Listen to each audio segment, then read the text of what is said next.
Imagine this for a moment. A single weekend, one desperate meeting after another.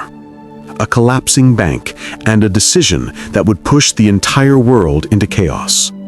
This is the untold story of Lehman Brothers, a 158-year-old financial titan whose sudden fall triggered the worst global financial crisis of our generation. In the next few minutes, I'll take you through 1.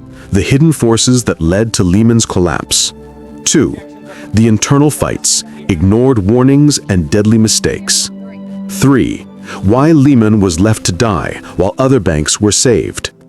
4. How this collapse reshaped the global financial system. And finally, 5. The life-changing financial lessons every investor must know today. By the end of this story, you won't just understand what happened. You will understand how history, greed, and risk combined to shake the world. Now, this documentary is divided into 9 powerful chapters, and in the final chapter, I'll reveal the key financial lessons drawn directly from Lehman's rise and fall, lessons that can protect your money and shape how you invest. So stay with me till the end, because the final chapter may be the most valuable part of this entire story. Now, let's begin with Chapter 1, The Humble Beginnings. Let's rewind the clock, not to Wall Street, not to New York, but to Montgomery, Alabama, in the mid-1800s. Picture this: a dusty street, horse carts, cloth shops, cotton farms stretching as far as the eye can see. This is where our story begins, with 3 German immigrant brothers, Henry, Emmanuel, and Mayer Lehman. They didn't arrive in America with money. They didn't arrive with connections. They arrived with ambition, a tiny supply of goods, and a dream. They opened a small shop selling basic items, tools, fabric, necessities, to local farmers. But soon, they noticed something important. Farmers didn't always have cash, but they did have cotton.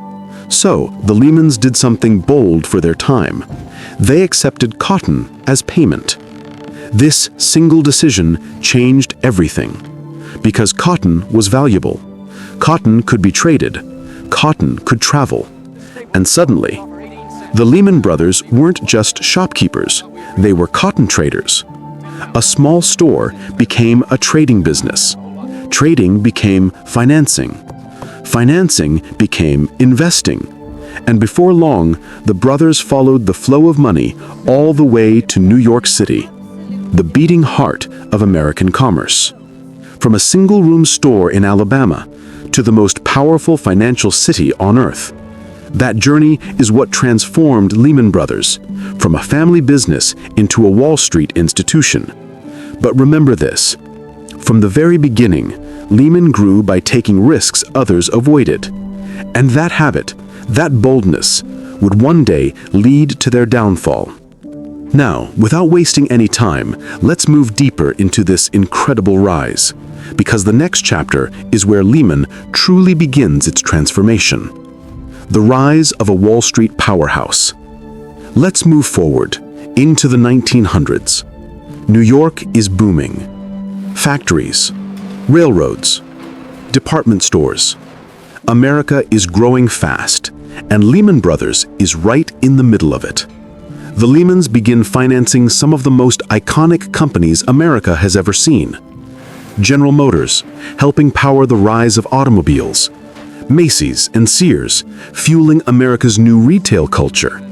Railroads and airlines, connecting the nation. Energy companies and industrial giants, building the backbone of the U.S. economy. Lehman wasn't just a bank, it was a bridge, connecting businesses with the capital they needed to grow. To give you a clearer picture, if America was rising, Lehman was rising with it.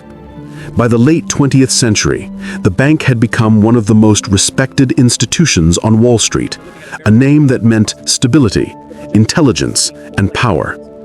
And then came a man who would change everything. Richard Dick Fuelled, a tough, relentless, fiercely competitive leader. His nickname on Wall Street? The Gorilla. Why? Because he was aggressive, he dominated negotiations, and he never backed down from a fight. Under Fuel's leadership, Lehman went from successful to unbreakable. At least, that's what everyone believed. But behind this rapid rise was something hidden, an addiction to risk. Remember that word, because in the next chapter, risk becomes the center of the story. The housing boom, Lehman's biggest gamble. Now we move into the early 2000s, a time when America was caught in a wild housing fever.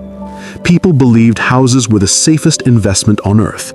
Builders were building, banks were lending, prices kept rising and rising and rising. Everyone felt like a genius, because everyone who bought a house was making money. Let me explain this quickly because this part is important. Wall Street created something called mortgage-backed securities, collateralized debt obligations, subprime mortgage bundles. In simple words, they turned home loans into investment products, then sold them for huge profits. Lehman Brothers became one of the biggest players in this game, and when the housing market was booming, they made insane amounts of money. Their stock hit all-time highs. Their executives got massive bonuses. Their reputations soared. Their investors celebrated. But here's the dark side. The side most people didn't know. Lehman was borrowing huge sums of money to make even bigger bets. They weren't just investing in mortgages. They were leveraging themselves, sometimes borrowing $30 for every $1 they actually owned. Think about that. If their bets worked, they made a fortune. If their bets failed, even a small drop in housing prices could destroy them.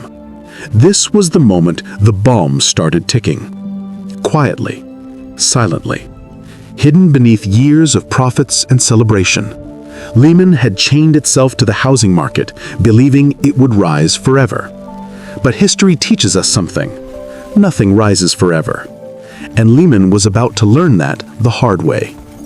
Inside Lehman, cracks beneath the surface. Now let's step behind the curtain, because while the outside world saw confidence, profits, and growth, inside Lehman, the walls were already shaking. Employees began noticing something troubling. Numbers weren't adding up, risks were growing, and the leadership, especially CEO Dick Fuld, refused to slow down. Let me break this down for you, because this part reveals the core of Lehman's downfall. Extreme leverage.